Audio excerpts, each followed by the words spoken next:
All right, welcome back. Our boys' games of the year. Falmouth leading Windham late. Eagles catch a break as they tip a ball and hits a referee, stays in bound. Grady Dixon gets the basket and they win. How about Grey New Gloucester and Brunswick in overtime? Johnny Patno from deep, the game winner at the horn. How about Cheverus at Deering? Rams down one. Tavian Latour, the offensive rebound. They move it around to Evan Lagasse, who hits the three with 5 seconds left. It is the game winner. Our boys' games of the year. Now, 1,000 points in a high school career is a major milestone. It's even more unique when players in the same class on the same team reach that milestone in the same year, like Noble's Bryce Guittard and Jameer Rose did this winter. Their connection on the court is unmistakable, and we asked them about it and even put their knowledge of one another to the test. Jameer, then what is Bryce's favorite shoe? GT cuts. Yes. How'd you get that? You said he knew a ton of shoes. No, so like he used to wear Kyrie's, but then the thing with Kyrie happened. So I'm thinking, what shoes does he wear all the time? Nah, I definitely went from Kyrie's to GT's. I can't lie. In a lifetime spent together on the basketball court, Bryce Guittard and Jameer Rose have developed a relationship that transcends. We play off each other well. Like he'll be driving right, and I'll be on the opposite corner. He won't even see me, just flinging over his head, and I'll catch it and shoot a three. Same goes for me to him. The chemistry just works. I don't really know how to explain it. We just play off each other well. Their connection began when Rose moved to town in elementary school.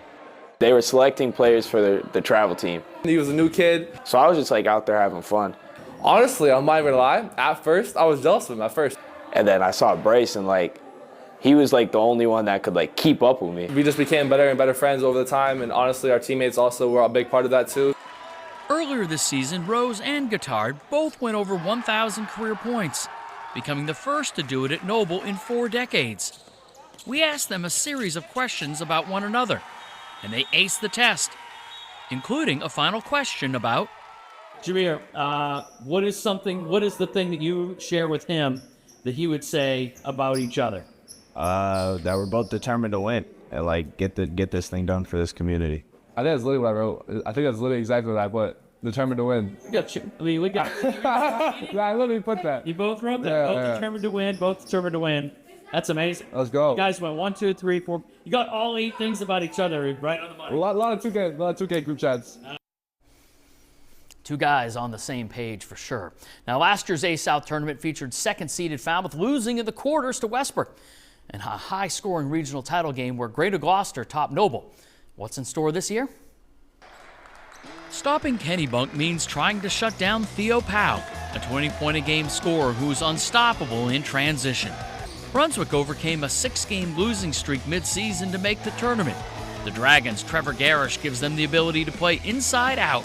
Greeley's one of the few teams in the state that loves to play in the paint. Cade Ippolito and Lucas Simino pound it inside and are effective in pick and roll. Behind Davis Mann's breakout season, Falmouth is again a contender. The Navigators are battle-tested from a brutal schedule. Jameer Rose and Bryce Guittard form one of the state's best duos. The Knights love to get up and down and are in attack mode right from the jump. Well, Michael Hoffer joins us now to talk A-South tournament. Noble's been the pick, but some talent in this playoff for sure, Michael. Yeah, I'm really looking forward to this particular tournament. I got a chance to see one of the two Falmouth Noble games. It was a classic right down to the wire. Falmouth won that one. If we get a third act, it'll be in the regional final. But, you know, first things first, Falmouth's going to have to get past a Grey New Gloucester team that's won 5 of its final 6 games, moved up to the 7 seed from not even being in the field. And, you know, the way they're playing right now, the way Johnny Patnod's shooting, they're capable of beating anyone. I don't think Falmouth was very excited about that draw, but you know, Noble's been fantastic. We all know how great Jameer Rose is, winning the Fitzpatrick Trophy. We're going to find out here very soon if he's going to be one of the semifinalists for Mr. Maine Basketball. I like his chances, but we'll see. No one's ever pulled off that double-double before, so just the way he plays, just the way that team plays, they're so exciting to watch. And can they take that final step this time around? If they run into Falmouth, it will not be easy, because I know Falmouth will try to slow them down a little bit. It'll be a great clash of styles in that matchup. Some big-time players in this, you know, the Greeley with the bigs that they have makes for an interesting matchup with Freiburg to start out. Yep. Theo Powell certainly could take over this tournament. I'm sure, Noble seeing them yet again in a semifinal would be a tough matchup. But this one's certainly one of those tournaments we are certainly looking forward to. Thank you, Michael. We'll be back with you in a second. Now, of course, in the North, Messalonski is the #1 seed after winning 11 straight to finish the year. They are well-rounded with experienced guards, Ryan Parent and Ty Bernier leading the charge. Brewer, which has a win over Messalonski on its resume, is the #2 seed. Now, a lot of those players in A North grew up playing against Cooper and Ace Flag. It's still hard to imagine that Cooper could be part of this tournament as a member of the class of 2025. For his high school teammates and the many other players who played alongside him for the club team Maine United, he may be gone, but not forgotten. In the winter of 2021, word was spreading in basketball circles around the state of a hard-court prodigy, something almost mythical that these parts had never seen before, an 8th grader from Newport by the name of Cooper Flagg. His real 7th and 8th grade seasons, I think, were the first time that other people in the state of Maine really started to sort of know who he was. And certainly, when we traveled in those gyms, there were some, little tiny kids in middle school. They were like, "Oh my God, what are we getting into here today?" I mean, obviously, it's pretty unbelievable to see a kid at that level in middle school be able to do the things that he could do. It was, obviously very, very special. Dawson Townsend, a senior at Nokomis High, was front and center for it all.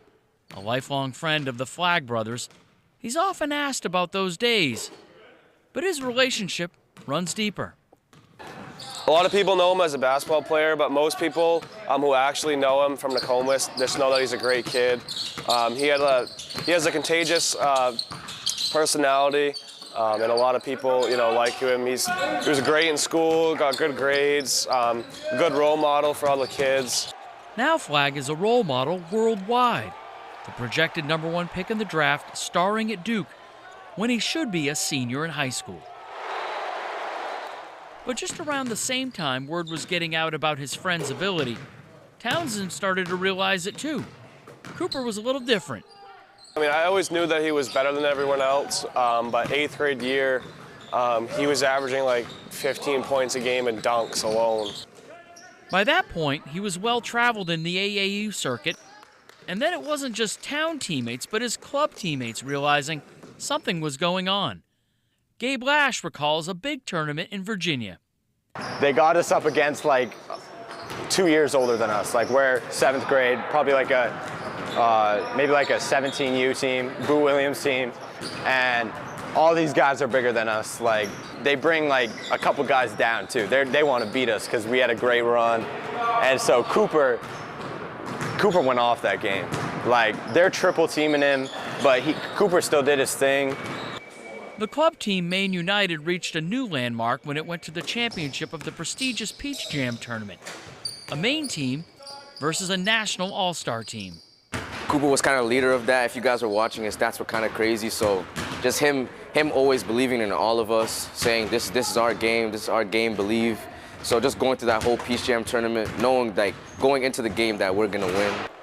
Experiences like that were beneficial for his AAU teammates who stepped up their game and now are ready to embark on college careers of their own. He was most of the reason that we got to play in those high-level tournaments, and just practicing and playing against all these great players, you had to be at the top of your game every time you stepped in the courts. If you weren't looking for it, you just might miss it. High above the court at Nokomis High School is evidence of Cooper's 1 year of Maine high school basketball, which makes a basketball fan wonder, what would he put up for stats this year as a senior at Nokomis if he decided to wait a year to go to Duke? Well, we've talked about it. We think that if he wanted to, he could average 50 probably.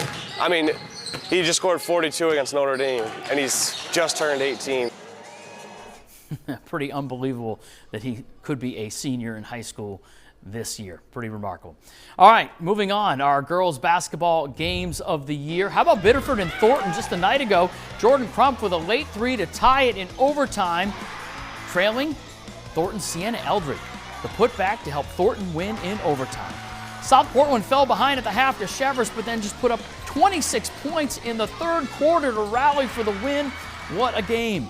On the Midcoast, Oceanside trailed rival Madomic in the fourth, but Abby Stackpole's late hoop helped the Mariners to the comeback win. Our girls' games of the year. More tournament preview show coming up. Plus, you know what? It's just about that time as we look ahead to the girls' semifinalists for Miss Basketball. Who are the top senior basketball players in the state? The top 10 when we come back.